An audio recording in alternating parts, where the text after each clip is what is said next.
A family's fight to right the injustice of a young mother 60 years ago. The powerful story of what happened to Marion King, as told by her daughter. It's an important story that many of you will be hearing for the first time. But for this family, it's been a decades-long fight to hold a city accountable for their horrific loss. That's coming up next on the PowerPLAY show.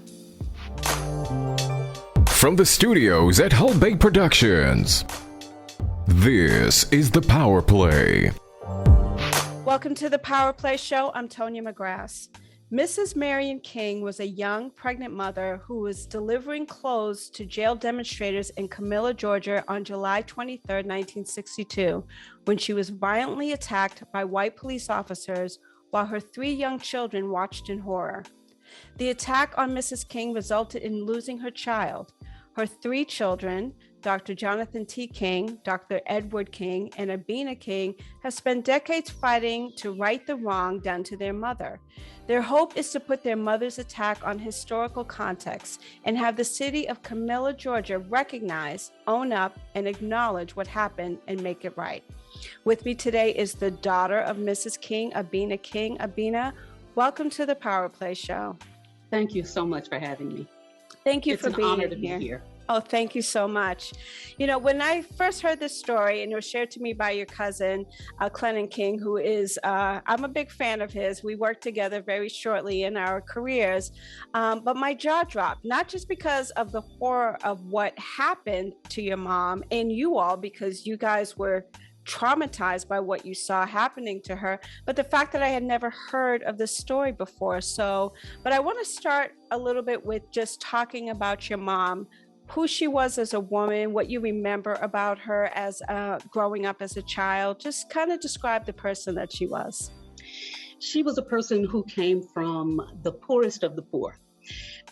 She was born in 1932, but she would always tell me she remembered they drew water from a well. They heated it on a wood stove. You see, this was before, the WPA, the Workers' Progress Administration, and all of the works that were done to electrify the South. So they were cooking on a wood stove, drawing water from a well. But she said that she thought that because of her ancestors, she was really blessed because they were really praying people, and she seemed to just have a gift. She learned to read at 3. Mm-hmm. And when they took her to the school, she could read all the books in the 1st grade, all the books in the 2nd grade. So she was 4 in the 3rd grade. She graduated valedictorian of her class at 15 and got a scholarship. She ended up at Spelman College in Atlanta and graduated 2nd in her class. So she always said she said, every door I turned to, it opened. But she would always qualify that by saying, and there were a lot of kids who were just as smart as me, and for whatever reason, those doors didn't open for them. So she didn't think that she was just the best and the brightest. She thought, God has favored me, and I'm not quite sure why. She ended up marrying my father and moving to Albany, Georgia, which is in Southwest Georgia, where Georgia, Florida, and Alabama come together. And my father was self-employed, and then my mother eventually went to help him. They had a real estate, land development, and insurance business. So in 1961, the protests began, the civil rights movement began with young people really getting out into the streets, sit-ins, protests, freedom rides. And Albany was no different. Most of the organizers who came there focused on Albany State College, and the kids began to protest. So we take it for granted that the whole movement was just really Martin Luther King, Rosa Parks, and, a few other people, but it was not. Right. There were so many, as Dr. King called them, foot soldiers who were on the line and who were beaten, raped, thrown out of their houses, run off their jobs. I mean, there was just a lot of trauma. And it's wonderful that these civil rights monuments are beginning to pay homage to those people. So, the sheriff of Albany, Georgia, knew that the protests were going to heat up and that the jails in Albany would be too full.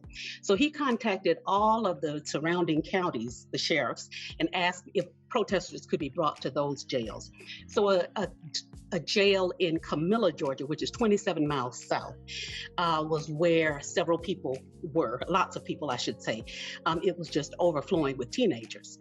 The word had come to my mother that they were not being fed and that the conditions were horrendous. They were sleeping on, like maybe 102 a cell, sleeping on concrete floors, no mattresses, no pillows, nothing.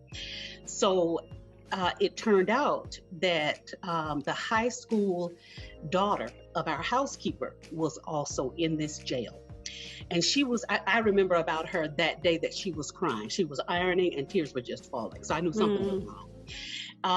We went down there in a convertible. That was another thing that stood out in my mind. And I asked my mother years later why. She said because my father had led a march, had been arrested, and the family car had then been impounded.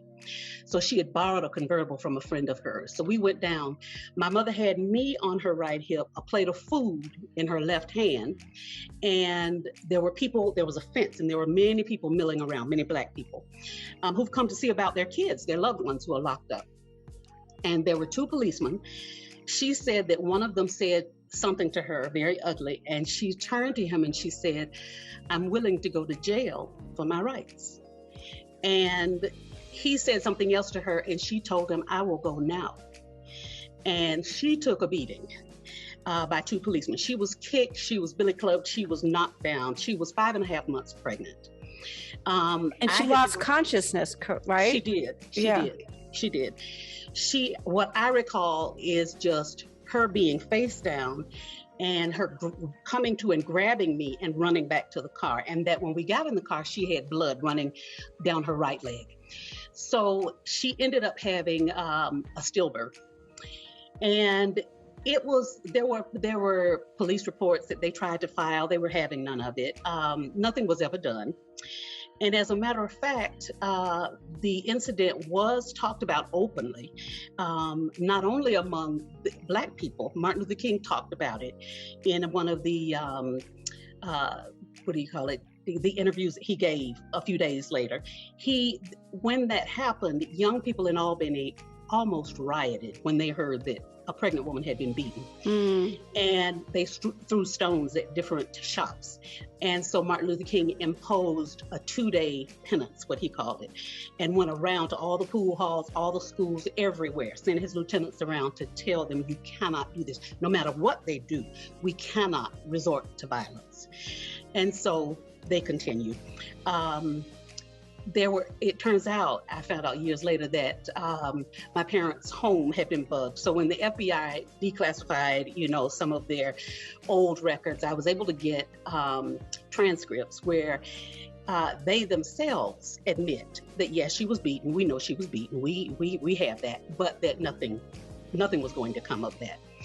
So one of my older brothers, he's 2 years older than I am, who has full recollection of the event as well, started about 2 or 3 years ago pressing that he wanted the city of Camilla to apologize. And so there have been letters, there have been press conferences, they have gone before the city commission, and there has been no formal response. Yeah. None whatsoever. I want to get to that a little bit later, because I know that your brother spoke before the Camilla City Council last month, but your parents were very active, and there must have just been, I can imagine, I have a 3-year-old granddaughter, so I can just imagine the amount of movement and noise and conversations and emotions that were going through. Do you recall any of that? Do you remember just how you were feeling, just kind of the aftermath, I guess, of all of this? I don't think that they try to shield us, if that's the best way I could put it. Even though I grew up hearing about the movement, that's the way they refer to it, the movement this, the movement that. I wasn't sure what the movement was. I did know that as children do, we soak up certain ideas. And so I had heard them talking about the chief of police. His name was Chief Pritchett. And all I knew in my little head was, he's a bad man. You know, he locked my daddy up. He locks all these people up. But I did not understand what was going on. Yeah. My father would try to explain to us. I remember him driving us to school and talking about the philosophy of Martin Luther King and the philosophy of Malcolm X. And he was asking us, what would you do? And I said, I would beat him up. I was with Malcolm X. And one of my brothers said, no, we shouldn't do that. And he's still that same soul. No, we shouldn't do that. You know, and I need our audience to mention that your father, his name was Slater King. He was the first Black man to run for mayor in Albany. And as you mentioned, later became the president of the Albany movement. And your mom just being as engaged as she was in the civil rights and in the social justice back then. How did that kind of impact you growing up as a child? Were you aware that, you know, geez, this world is kind of messed up right now? There are people who hate me because of the way I look. Were you aware of that?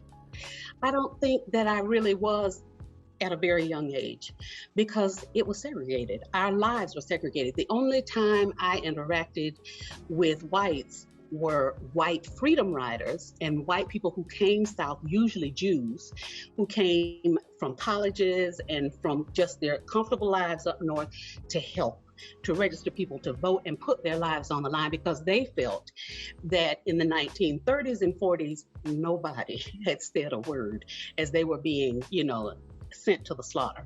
So I remember them being in and out of our house. I remember having no anger, no animosity toward white people. We were sent to Catholic schools. The first year that Catholic schools began to accept Blacks and non-Catholics. I know that's hard for people to believe that the Catholics were even segregated, but it's true. Yeah, but I didn't grow up feeling those effects because of segregation. We shopped at Black stores. We lived in a middle-class Black neighborhood. That was our life. Yeah. But as I grew older and I learned about what the involvement my parents had, I did feel very proud. And also the involvement that my father's brother, C.B. King, who was a lawyer, had. I felt very, very honored to be a part of that family. Did your family eventually move away from Albany? We did. And how old are you? And just kind of talk about that part of your life. So in 79, I was at University of Miami, and my mother, who had gone to law school and who had become the first Black female circuit court judge in Albany, decided to move to Atlanta. So I grew up always knowing that I would not be a person who was going to live in Albany. It was too small for me. And so she came to Atlanta, and our lives have pretty much been planted in Atlanta. She ended up working as a city attorney for the city of Atlanta, and that's where she retired. You know, your mother just seems like just such an extraordinary, smart, intelligent, powerful, God-fearing, faithful. How did she impact you as a woman? Because I know you have brothers, but how did she impact you as a woman? She really, on the one hand, she gave me sort of free rein. She allowed me to make my mistakes. And she was stern in a very quiet way. We always talk about how our friends who would come to visit thought that our mother was so sweet. She was very sweet. That was her nickname, was Sweet Baby. That's what her parents and grandparents called her. But Sweet Baby had another side. And I mean, she was always, don't do that. Now behave, sit down. And then she'd knock the daylights out of you. I told you to behave twice already. I mean, that's how she carried it on. You knew that she meant what she said, even though she was speaking very softly and sweetly. Yeah, she meant business, and she really believed in the law.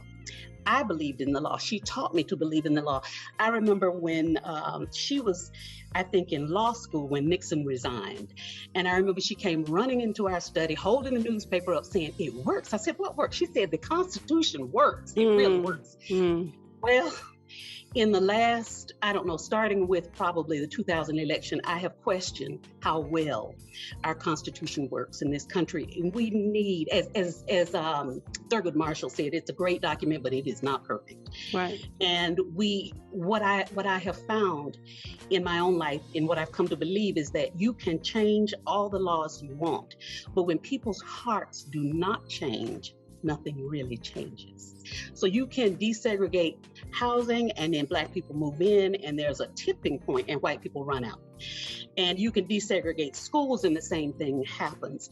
And until we recognize that we are all of the same source, we are humans with souls, things will not change. In every country in the world, there's some issue. It might be, when I was living in East Africa, it was which tribe. I mean, it was crazy to see it. You go to Iraq, and it's which, are you Shia or are you Sunni? You go to Northern Ireland, and it's, are you Catholic or are you Protestant? Are you Black or are you white? We, as a human race, it's time for us to move beyond that, and to not feel as if one group is given more opportunity, that someone else is losing opportunities. There's enough of everything to go around, and for all of us to do well. We're going to take a quick break, more with Abena King about her mom, her incredible mom. You're listening to the PowerPLAY Show. Hi, I'm Tonya McGrath, producer and director of the upcoming film project, More Than Our Skin. I decided to make this film because I saw a need to let the stories of those living with vitiligo be heard. That it's more than the spots you see. It's the feelings, the depression, the community, and the lives of those impacted by an autoimmune disease with no known cure. More Than Our Skin plans to tell the stories of a diverse cast of people who are willing to share their journeys, many for the first time, as they make positive steps to bring understanding, inclusivity, and acceptance to this widely misunderstood disease. It is my hope that this film will change lives, not just for those with vitiligo, but for the wider audience who will understand once and for all that it's more than our skin. Thank you.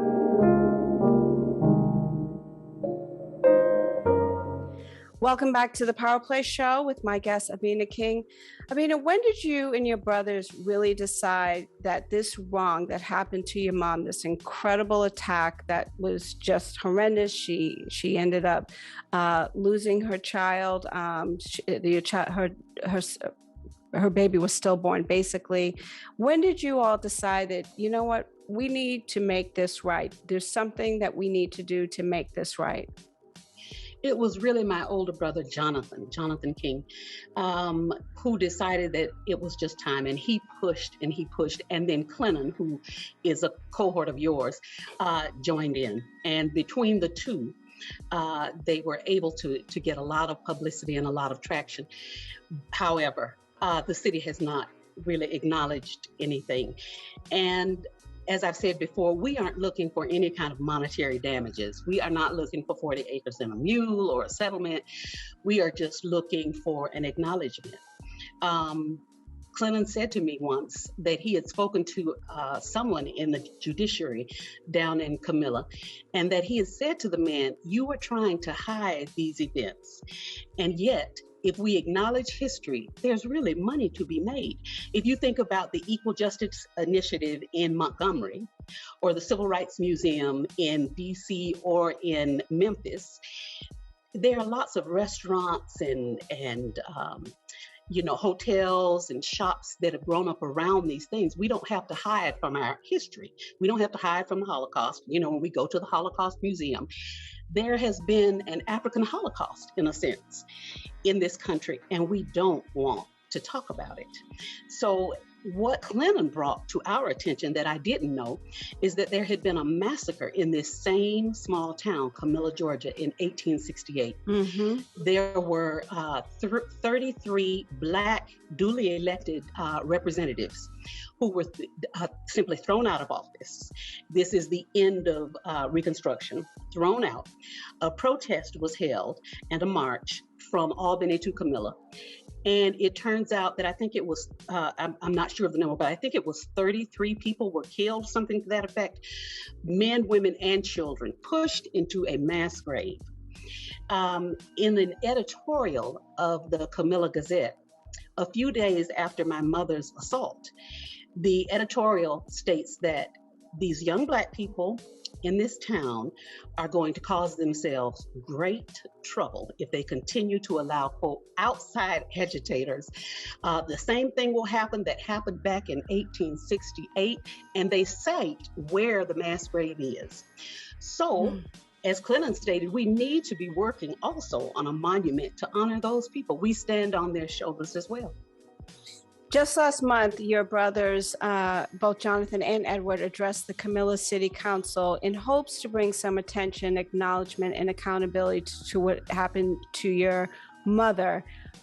Has there been any response from the City Council? Have you heard anything? Is there any acknowledgement? During the meeting, only one Black council member, a young man, said that he had never heard anything about it. He thanked my brothers for bringing it to the attention of the council and said that, you know, he wanted to find out more. The city has changed. The mayor is now Black. There are city council people who are Black, but they still don't know what to do with the legacy of slavery, of lynching, segregation, and they don't know what to do with that. When people step forward and say, this happened to our ancestors, this happened to my family, and all people want is an acknowledgement to say it happened, it should not have happened. That's so important to say, very important to say. You know, and you mentioned this monument that you're also supporting to get erected, which would also include what happened in Camilla back in 1868. Just acknowledging that, the painful history of this city and the lives that have been lost there. What is the movement on that? Is there any kind of conversations that are happening about this? And there's an extraordinary mock-up of what the monument will be that we're going to share as well. But has there been any kind of response or movement on that at all? None whatsoever. Excuse me. And I think that what we'll end up doing, what I feel, is that we'll have to step up, fundraise, and erect it. And that if the county won't do it, you know, I think about the monument that was erected in honor of Emmett Till. Even a couple of years ago, people were shooting up the sign and wanting to run it over. I mean, it's insane. It's insane. But we just have to be strong and re-erect or erect. And I think that that's what we will probably end up doing, is erecting it. Yeah. And I think also not just to erect, but to do something in honor of these people, not just at a monument, which is, you know, a piece of granite, or a plaque, but to have something that will encourage and instill those same values in young people today. Why do you think it's important that our young people learn about not just what happened in 1868, but what happened to your mom in 1962? Why is it important that the younger generations really understand that when we talk about Black Lives Matter, this is like the beginning of the history of this country? So talk about why you think that's important that people learn about this. You know, I think that we in this country, many people are afraid that they will be vilified, or that their ancestors will be vilified if the whole history is written. And it goes both ways. There are things that white people's ancestors have done and sometimes still do, which we need to talk about. There are things in the Black community that happen, which we need to talk about. It doesn't mean that any one group is better than the other. We are all cut from the same cloth. But we have these versions of history. And, you know, it turns out that, as they say, the victor writes the version. And it just really should not be so. I remember on PBS watching this documentary about the Spanish and their history in America. And I didn't know any of I thought, well, how did I get through graduate school? And I didn't know this. And they end the thing by saying, well, it's because the British won. They ran them out, and so they wrote the history, which omitted the whole of and they had hundreds of years of history on this continent. So there's a history of Native American people that we don't even mention. We just do not discuss Black, white. We don't want to talk about that. And there's a lot to talk about there. And then the same with African Americans. There is a lot to talk about.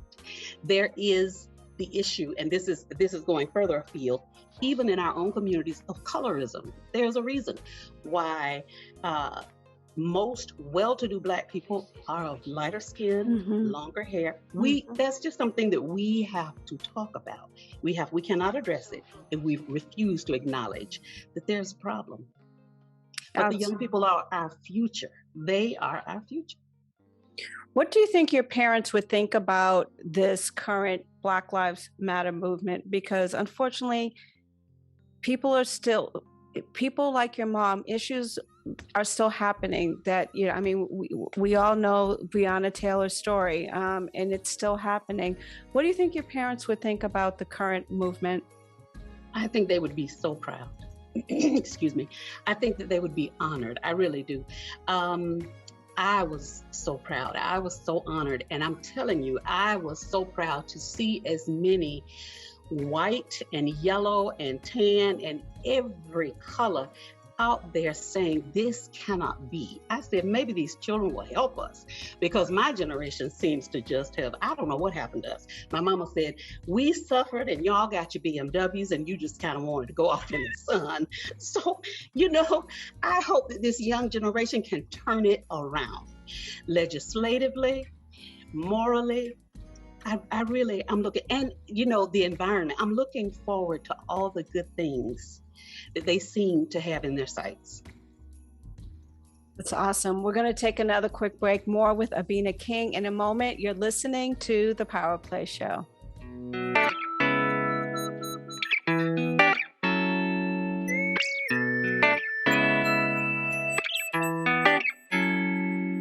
Hi, I'm Tonya McGrath, producer and director of the upcoming documentary film, More Than Our Skin, a film telling the stories of 5 incredible women living with the autoimmune disease vitiligo. I'm excited to share the kickoff of our raffle event now through November 30th. We have 4 great giveaways to offer, with all proceeds going to the production of this film. For more information on the contest, the prizes, and the film, please visit us at morethanourskin.org. Great prizes, all for a great cause. You don't want to miss this, and thank you for your support.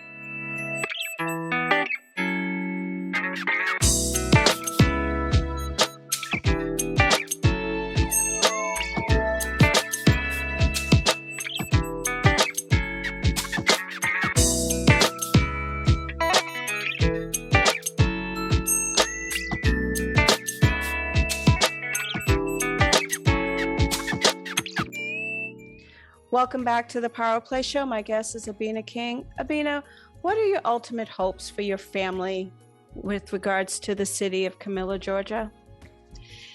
I hope to have some reconciliation and we hope to have some acknowledgement from the city formally that a serious wrong was committed, and that there should just be an apology, and that an apology does not mean admitting liability. We just would like an acknowledgement. Even if that only came in the form of a letter, it would be wonderful. Which seems like just such a very easy, a proclamation just saying, we acknowledge that this happened and we're sorry that this happened. It just seems so wonderful. What do you want people to know about your mother? And I know she passed in 2007, and why her life mattered, and why her legacy, her story, needs to be put in history books. She needs to be remembered. She was raised a Christian and a very forgiving person. She never held any animosity toward the policeman who actually killed her baby. I always found that to be phenomenal, her most incredible trait. She later became a member of the Baha'i faith. And it's a faith that believes that no matter what religion, that they have all come from God, they all teach the same standard of behavior. And that no matter what religion, color, race, class, nationality, we are the same. And I think that she really had a love in her soul for people. And I think that is what made her so extraordinary. She said her favorite job in all the world was working with polio children. She had been a physical therapist. So she's in South Georgia working with kids who are as poor, because white therapists could not work during segregation with Black kids. Mm-hmm. Only Black therapists could. So she loved actually working with poor people because that is where she came from. Mm-hmm. That's where she came. Shotgun shack, fireplaces, boiling water on a wood stove, that sort of thing. So you can bathe. So I never would have bathed. She really understood what it meant to be poor, and that people who were poor, people who are Black, people who are not like someone else, we are all the same. She said to me once, she said, we knew during the movement that people were going to get killed. She said, but we just didn't know who. And she said that in response to my talking about her losing her baby, that she never dreamed in a million years that she would lose her baby. She thought she might lose her husband, or that she could lose her life at some point, but never. And I have asked myself, was that a lynching? Mm. In that context, was that a lynching? Mm. Perhaps, I don't know. But it was a murder, indeed. You mentioned at the top of the show that, Dr. King spoke about your mother's story. We know that the late Representative John Lewis also had spoken out about your mom's story. Are there other people that are in support of what you're trying to do now in terms of getting the acknowledgement from the city, in terms of the erecting of this monument, whatever it will be? Are you getting any support, NAACP, other politicians? We have heard from some politicians, usually retired, figures, but people are wary, of getting involved in those things. I think a lot of times for example, we have elections coming up in Georgia. And that some of these people do not want to focus on civil rights right now. They want to get through these elections. And they feel that might be a hot button issue, and they're not going to touch it. There seems to be a lot of fear. It takes a lot of courage to just speak the truth. It takes a lot of courage. And honestly, it seems that very few people, or very extraordinary people, find it, they're able to do that and take all the risks that come with it. And we have to do that. We have to do that in our everyday lives and in situations like we are with my mother. I think sometimes when I see the Black Lives Matter protests and they say no justice, no peace. Mm-hmm. I used to think that I would think, well, you have to give people peace. You have to be peaceful even when there is no justice. Yeah. But I came to understand that peace, the bedrock of peace, is justice. Without justice, there really is no peace. You might think it's peaceful. It might be quiet. It might be quiet, right? Yeah. Yes, but peace is different from just quiet. Yeah. I imagine that your folks would be incredibly proud of what you and your brothers are trying to do on behalf of your mother. Do you think about that? Do you pray about that? Like, what does that mean to you? I think that with my mother, she really would not care one way or the other, honestly. And I'm not saying that to be snide or rude, because during her lifetime, when we would sometimes encourage her to pursue a legal action, she wanted to put that behind her. She said it happened. She said a lot of people were killed. And it's true. A lot of people were terrorized. But that is what... that was a means of really keeping Black people down. How do you keep people unchained, working for hundreds of years, generation after generation, without chaining them up? You terrorize them. When one runs or one rebels, you do to him what is so horrendous that people will talk about it for generations and say, no, you don't want to do that. It takes courage. It takes real courage to buck that trend. Absolutely. Abena King, this conversation went by so quickly, I feel like, but thank you so much for sharing the story about your mother, the work that you and your brothers are trying to do in her honor. And, tell our audience where they can learn more about your mother's story or how they can get involved. Can people send letters? Talk about how people can help support what you and your brothers are trying to do. The easiest way would be to go to Facebook. If you type in Camilla, Camilla, massacre, it should come, links will come right up that will show you all of these things. Yes, and I was there this morning doing some of my research, and there's tons of information. So I hope people visit, like the page, support what's happening. My very, very best to you and your brothers. Thank you. And I hope that I hope that something happens. I hope an acknowledgement happens, and I hope that you give me a call and let me know so that we can do an update here, because I think it's that important. And, we think about, for me, we think about a lot of the men, the foot soldiers that were out there fighting for us, and we forget about the women. Sometimes we just forget about the women. Yes, and Marion King needs to be remembered in all fronts. So I thank you so much for sharing your mom's story. Thank you so much for having me. Thank you. It's an honor.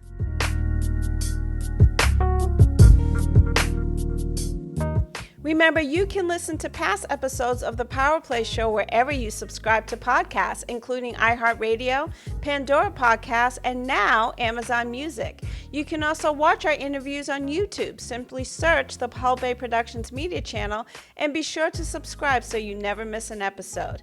And as always, we air on BroncoEyeRadio.com each Saturday at 5 p.m. So be sure to tune into the PowerPLAY show on Thursdays for a new episode wherever you subscribe to podcasts, or on YouTube at our Hull Bay Productions Media channel, or simply visit thepowerplayshow.com. As many of you may have heard, Hull Bay Productions is in development of our second film, More Than Our Skin. Here's a quick trailer featuring one of the 5 incredible women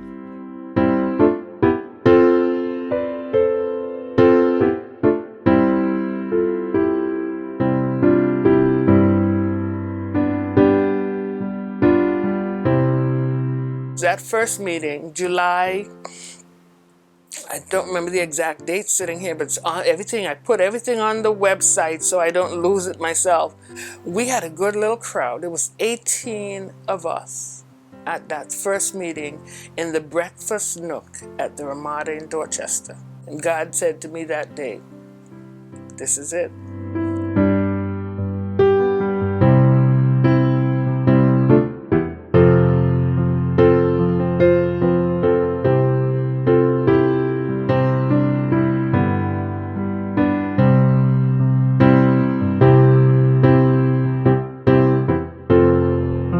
The following year, we had it again.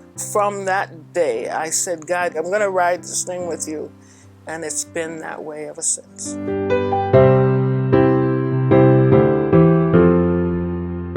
I'm in awe of what is happening with us, to us, and for us. And it can only be God. We are here about the people. I like how Alicia, my leader in Minnesota, says, peer-to-peer support is what we're here for. And we're doing it 24/7. There's not a day that goes by. Every day of the week, we're engaging, we're meeting, we're talking to folks across the globe. We used to say across the nation, but that's not true anymore. And so for VIT Friends, our aim is to continue on this upward motion because God is propelling us upward. It's nothing I'm doing.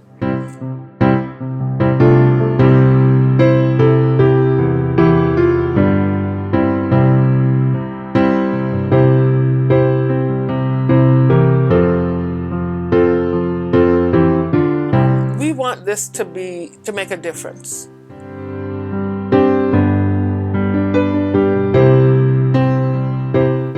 We want this to be the clarion call that we're here.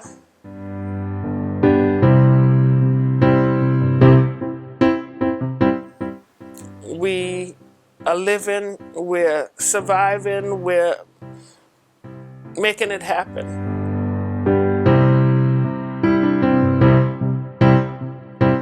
And we're open as a vitiligo community, and especially as a Vit Friends community.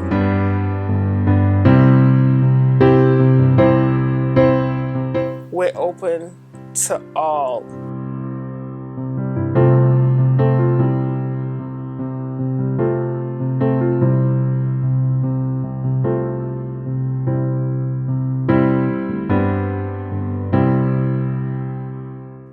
If you're so inclined, please visit morethanourskin.org and learn more about the film, the incredible stories we will share, and leave a donation to help in the making of this film.